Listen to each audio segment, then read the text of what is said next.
Bonjour les dames. Aujourd'hui, ce message c'est pour vous. Je sais que quand on vous conseille, souvent vous êtes têtu. Voilà, je viens de finir la césarienne chez une dame, la 4e césarienne déjà. Compliqué, tellement compliqué. Après la 3e césarienne, on lui a dit, il faut faire attention. Nous sommes déjà à la 4e. Elle s'est en sortie à cause du plateau technique. Mais vous, pour la personne qui opère à l'intérieur, mais plus on fait de césariennes, plus il y a des accoulements et plus il y a des risques de complications, de blesser l'urètre, de blesser l'intestin, de blesser la vessie. Ça devient très compliqué. Je sais, peut-être, on vient souvent des cultures, on a plusieurs enfants, voilà, et on ne veut pas s'arrêter à 4, après il faut avoir encore 5 et tout. Je lui ai dit, là, eu la chance là maintenant, mais je sais, la 5e fois, je ne sais pas comment ça sera. Si après si on blesse un organe parce que les accoulements, les césariennes, en plus de césariennes, en plus ça a tout compliqué, ou même encore, on a une perforation, on a une rupture, parce que l'endroit où il y a les cicatrices, c'est tellement fin, il n'y avait plus, c'était tellement fin, tellement fin. S'il y a rupture, l'enfant sera dans le ventre. Compliqué. La plupart des enfants comme ça, rupture utérine, on parle de minutes si on a la chance pour que l'enfant survive.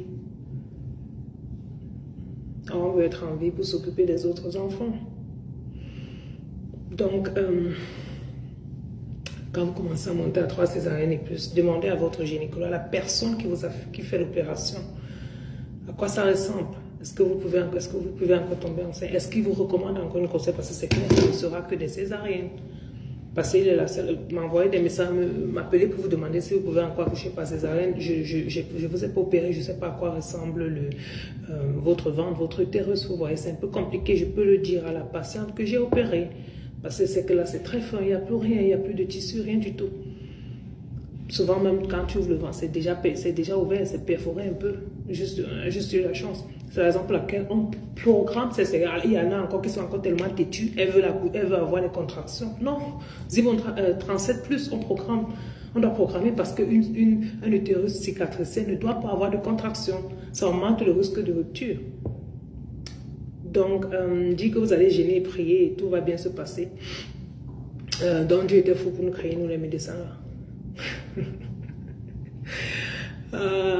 Je vous taquine un peu, bon, c'est parce que je vous aime bien. Et j'espère que vous allez écouter. Et voilà, une petite capsule comme ça pour vous dire, communiquer, écouter ce que vos médecins vous disent. Et ça me fait un penser à une patiente, comme pour dire encore bravo maman. Voilà, je vous ai un peu taquiné maintenant. Bravo aux mamans. Elle me racontait l'histoire de sa petite fille a fait un AVC. On ne sait pas trop si c'était à 4 mois ou si c'était à 1 an. Oui, les enfants peuvent faire un AVC, même dans le ventre, ils peuvent faire un AVC. C'est elle qui a diagnostiqué. Comme le docteur Patrick Ngou le dit, la mère, premier pédiatre de l'enfant. Elle se rend compte que l'enfant, le côté gauche, l'enfant ne bouge pas ça bien et tout. Directement, elle est allée consulter. Elle a dit là, ça ne va pas. On a fait l'échographie du cerveau. On a remarqué qu'il y a quelque chose n'allait pas. On a commencé avec les physiothérapies très tôt. Et puis, ça a 1 an parce que bon, on ne pouvait pas encore faire un scanner et on a confirmé le diagnostic. Donc, les mamans, observez bien vos enfants. Bravo. C'était Dr Letty, le docteur en qui les femmes ont confiance. Les hommes aussi.